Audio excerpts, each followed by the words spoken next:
Good morning, students. Already we have studied 3 chapters 1, 2 and 3. Today we'll start with 4th chapter, water.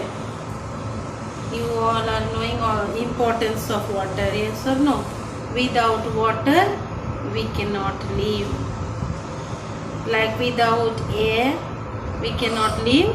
Similarly, without water we cannot live. So what is the importance of water for living organisms? First is water regulates our body temperature. Yes or no? By the process of sweating, we sweat. In summer we sweat. When we work too much, then we sweat. So by the process of sweating and evaporation. Then inside the body of human or the animals, water helps in what? In digestion. In digestion we drink water, more we drink water, then our food is digested. Yes or no? So water is important for digestion of food. Yes or no? From one place to another place in our body, water carries the food. Then water helps in many biochemical reaction. Many chemical reactions takes place in our body, like your digestion or respiration or excretion, many circulation. For these all type of processes, water acts as one medium. Then it also helps for the germination of seed. You know how the seed germinate into a plant?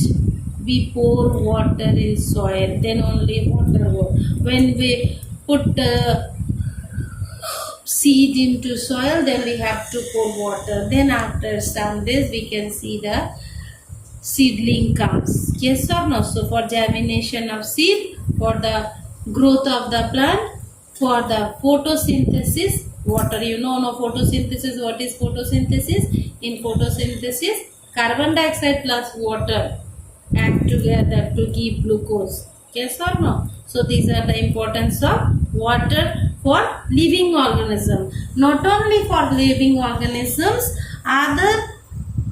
for other purposes also water is used, like for many industrial purposes, like for paper industry, or rayon means is for cloth industry, for petroleum refining, for fertilizers, for dye means your coloring industry to color the clothes or anything, for dye, for drugs, that means in medicine industry, and in many other heavy chemical industries water is used. Then plants and animals, they live in water. Aquatic plants, aquatic animals, so where do they remain? They live in water. Even many people live in boat. Where we sail the boat? Boat sails in water. So water is used. Then water is good medium for transportation of people and the goods. You see, by ship or by boat or by steamer we go from one place to another. That means for transportation. Not only for the people, also the goods are carried from one country to another country by ships. Yes or no? So for transportation. Then water acts as carrier of seeds. You see, for seed dispersal of seed, we have read in standard 5. For dispersal of seed, water is also acts as one medium. Then water also provides some recreational sports like swimming, for boating, for water skiing, etc. Alright, so you see what are the various. Then water, flowing water used for electricity, hydroelectricity is there. How? From water electricity is also produced. So for generating electricity, water is used. Flowing water, what it does? It rotates the wheel, water wheel. So it rotates, then rotor of a dynamo, it rotates, and then electricity is produced. Alright, flowing water also used for doing some mechanical work. What mechanical work? For running floor mill, Alright, for drawing water from well. Alright, so water is used. Then cold countries, water is used to keep the house warm. Also, water is the radiator for car, keeping the engine cool. You see, even in the bus also, when they run the bus, you might have seen in between, bus conductors come down and they take out water and then put water in the engine so that the engine can be cooled. After running for a long time, the engine become hot. To make the engine cool, water is used. Alright, then comes occurrence of water. So in nature, how the water occurs in free state as well as in combined state. Like ice, ice, snowfall is there, so snow, the water, running water is there, then water vapor is also there. So a free state as well as combined state, water is available. Alright, like here all the cold places we get the ice or snow, like peak of the mountains or polar regions. Yes or no? Liquid form in water how? Oceans, seas, ponds, river, lakes, they are all in the form of liquid form. And then in gaseous form, how in gaseous form it can happens? Water or when water vapor goes, yes or no? So in this form, water, so in solid form also we get, in liquid form also we get, gaseous form also. Even animals or plant tissues also, water is present in their tissues. Alright, then what are the various sources of water in nature? Oceans and seas are there. Yes or no? Sources of water, that means from where we get water. So we get from water from oceans and seas. We get water from rain and snow. We get water from river, lakes, ponds. Alright, so these are the what we came to know till now about the importance of water for living beings, then other uses of water, then how water occurs in nature, what are the various sources of water. So next come your some oral questions are there. Mention two main functions of water, mention functions of water for living organism. What are the two main functions for living organism? One is your water regulates the body temperature. Yes or no? Next, water is used in plants for photosynthesis, two functions. In which forms water exists in the nature? So two forms, in the free form as well as in combined form. Name the sources of water on the earth. What are the sources? Seas, oceans, rivers, lakes, rain, snow, all etc. Okay. Next come states of water. You know there are three states of water. One is solid like your water as ice. Then liquid is water and gas is your water vapor. So there are three states of water.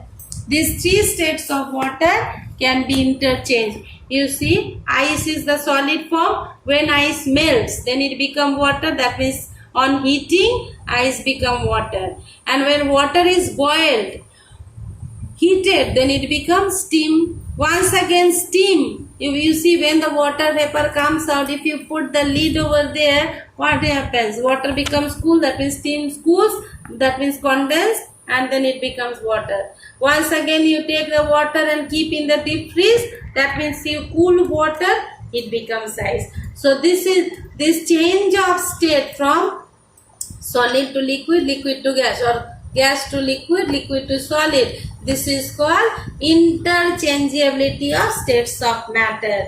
And how the interchange takes place? By change of temperature. That means ice to water, heat, water to steam, heat. Once again steam to water, cool, and water to ice, cool. So by change of temperature, water changes its state from one state to another. Solid to liquid, liquid to gas, gas to liquid, liquid to solid. Alright, So how it happens? So when there is some change of heat, yes or no? So what is that? When ice melts, ice melt means what? It is absorbing heat. Yes or no? When water vaporizes, so water absorbs heat, then it vaporizes. Once again, when water vapor condensed, then it becomes water. That means heat is given out, heat is released. Yes or no? And then when water is solidified to ice, once again heat is released, given out. So this is how the interchanging of states of matter takes place. Okay, like use of room cooler. You know, in summer season we use cooler. Yes or no? What is the basis is what? That evaporation causes cooling. How the evaporation causes cooling? You see water dripping on the mats. Inside the cooler there are mats, no? So they absorb the heat. Alright, they absorb the heat from the incoming hot air and then it cools. Then we get the cool air. Yes or no? Similarly, heat energy of steam is used to run steam engine. Steam engine run by how? How the steam engine? By heat energy. So heat energy of steam is used in steam energy. Steam cooking also. Idlis. How we cook the idli? They are steamed. Yes or no? So this is how interchanging takes place. Next come water as a solvent. Water as a solvent means what you know? Water dissolves many substances. That is why in water we get many impurities. Many dissolved gases are there. Many dissolved impurities are there. Alright, that is why water. So question may come, why water is called universal solvent? So water is called universal solvent because it can dissolve a number of solutes. Alright. So some substances they can dissolve in water, they are soluble in water. Some substances they do not dissolve in water, they are called insoluble in water. Alright. Similarly, some liquids are also there which are miscible in water. Like if you take alcohol, it is miscible in water. But if you take oil, if you might have seen also, oil floats in water. That means oil is immiscible in water. Petrol is immiscible in water. Diesel is immiscible in water. But milk is miscible in water. Yes or no? So that is called miscible means those who can soluble. Immiscible those who cannot soluble. Those which are insoluble. Alright. So here one activity is given to know which are soluble and when insoluble. Water given, common salt. You see that you eat a salt no at home in your kitchen. Salt is there, that common salt. Sugar, sulfur, starch, alcohol and are given. Okay. So these are the substances out of this which are soluble and which are insoluble. So all these things we will keep in a test tube and then we will put some water in those. So what is given? 5 ml of water will take and in that these substances. So what we can see that common salt is soluble in water. Okay. Sugar, you know sugar solution we can make no. Sarbat we make no. So sugar is soluble in water. Salt solution also we can make no. So salt is soluble in water. Starch is insoluble in water. Okay, sulfur is insoluble in water. But alcohol is insoluble. What is alcohol? You know those who drunkards and all they drink alcohol no. So alcohol is soluble in water. Alright, when they drink that time in alcohol they put water also to make it lighter.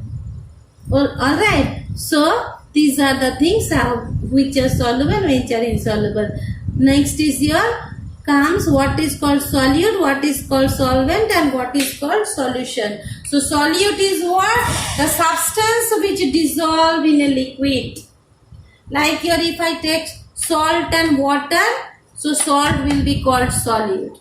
If I take sugar and water, then sugar will be called as solute. So the substance which dissolve in water, those substances are called solute.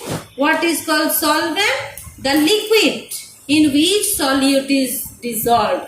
Like here, if I take salt and water, so water is the solvent. If I take sugar and water, then water is the solvent.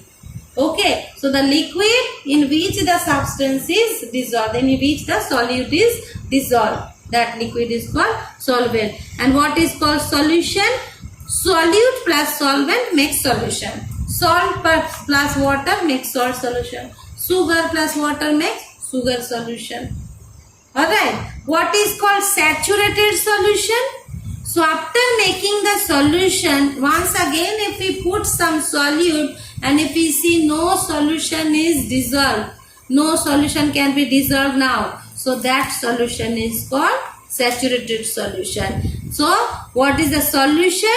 In which no more solute can be added, no more solute can be dissolved at a particular temperature, then that solution is called saturated solution. Alright, now some examples of solubility of gases in water. You know, like in air the gases are there, similarly water also those gases are there. Carbon dioxide is there in water, oxygen is there in water. Those dissolved, those which are aquatic plants and animals, they take carbon dioxide, those carbon dioxide which are dissolved in water, that carbon dioxide used by aquatic plants in photosynthesis to make the food. Those dissolved oxygen is there in water. Those oxygen is used by aquatic animals for their what? For their respiration. Alright. So those are the carbon dioxide is there, oxygen is there. They all are those solubility. Those gases are there in water. That is why what happens during summer. You might have seen also during summer, what happens? The weather become too hot. So what happens? Those gases escapes from water. That is why fish and all those aquatic animals die in ponds. Okay, and rivers. Why? Because those dissolved gases also escapes very fast because of the heat. Alright, so those are the soluble gases in water. Then conditions affecting the formation of solution. Now what are some factors are there due to which the solution can be made? Nature of the solute and solvent. Alright, what is that nature? So how they depend on? Depend on their chemical nature of both solute and solvent. Chemical nature of both solute and solvent. This ionic compound, about covalent compound you will learn in 9th standard. You will come to know what is ionic compound, what is covalent compound. Just now for your information, you just know that ionic compounds can be dissolved in water very fast, whereas covalent compounds do not. Covalent compounds dissolve in organic compounds. These you will learn in 9th standard. Okay, what is ionic compound, what is covalent compound. Just for your knowledge, now you should know what are ionic compounds, like your inorganic salts like common salt, copper sulfate, they are soluble in water. Whereas covalent compounds like your organic compounds, alright, they like your benzene, alcohol, carbon tetrachloride, they all are dissolved in, they do not dissolve in water, they dissolve in organic solvents, organic liquids. Alright, next is your temperature, depend on temperature. So generally if we increase the temperature, then solution also we can make very fast, the solids dissolve very fast. Alright, that is the temperature. If we increase the temperature, then solute also dissolve very fast. Then stirring, the stirring is what? You simply take salt, put in water, don't shake it. What will happen? It will remain in there. It will take time to dissolve. But if you take salt and then you stir, you shake very fast, then what will happen? It will dissolve fast. Alright, then physical state of solute. If we take physical state means what? We can take the powder form or we can take the crystalline form. So if we take the powder form of the solute, they dissolve very fast rather the crystalline form. Alright. So these are the factors how we can make the solution. Next come preparation of saturated solution. This is how we do preparation, how we prepare saturated solution. You take a glass of water. There you put some sugar. Dissolve. It will dissolve. More you put sugar. This shake, stir, dissolve. More. Keep on adding sugar. One time will come. You will see that a pinch of salt or sugar also if you put, it will not dissolve. So that stage is called saturated solution. That one is given. Take 10 ml of water, in that some quantity of common salt. Alright. Then keep on dissolving. Then one time will come. You will see that salt will remain there. It will not, no more salt can be dissolved. So that is called saturated solution. But after making the saturated solution, if you heat, then once again you can add solute in that, more sugar in that, okay, salt in that. Okay, so that only is given. The solid which was there after making the saturated, if we heat, then we can more. Okay, so that is called saturated solution. In that way we can make saturated solution. Now what is called solubility? Solubility means the maximum mass of the solute that can be dissolved in 100 gram of the solvent. That means we will take 100 gram of solvent. In that, how much gram of the solute can be dissolved? That is called solubility of that particular substance. Here given, you just try to know the meaning of that. Like you see given sugar 204. That means 204 gram of sugar can be dissolved in 100 gram of water at room temperature. Not more than that. Okay. Common salt.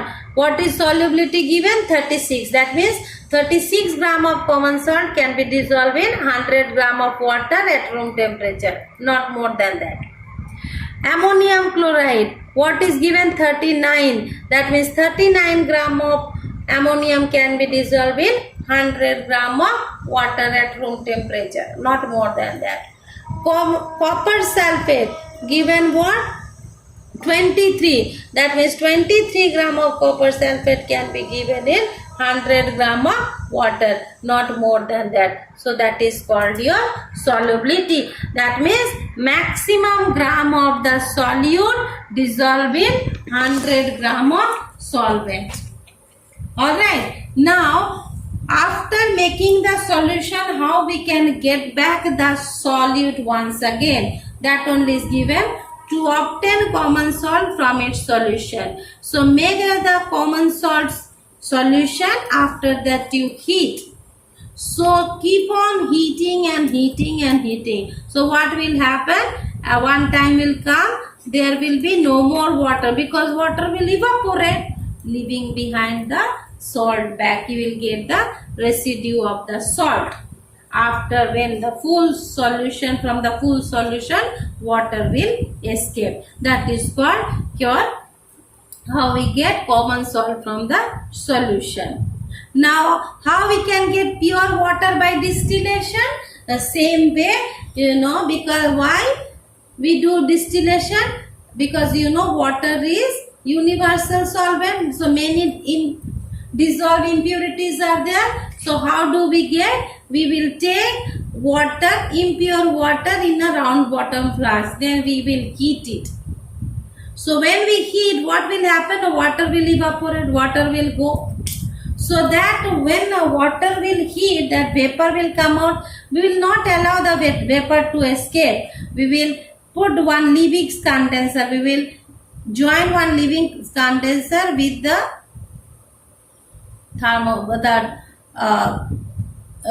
delivery tube. Alright. So what will happen? That vapor will come in the condenser. It will condense.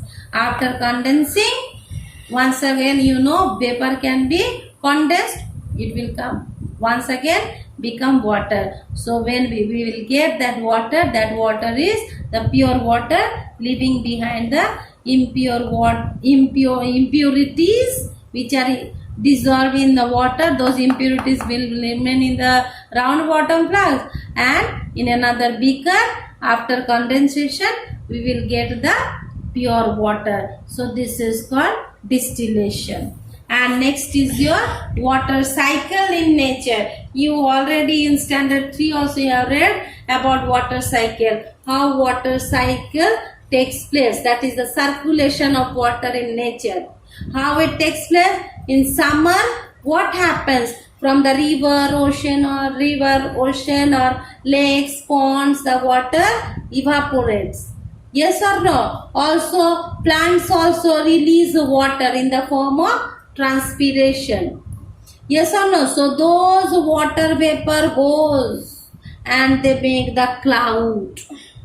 Alright, when they goes in the sky, they make the cloud there, because as we go up, they cool down, so they condense there, and then finally they precipitate.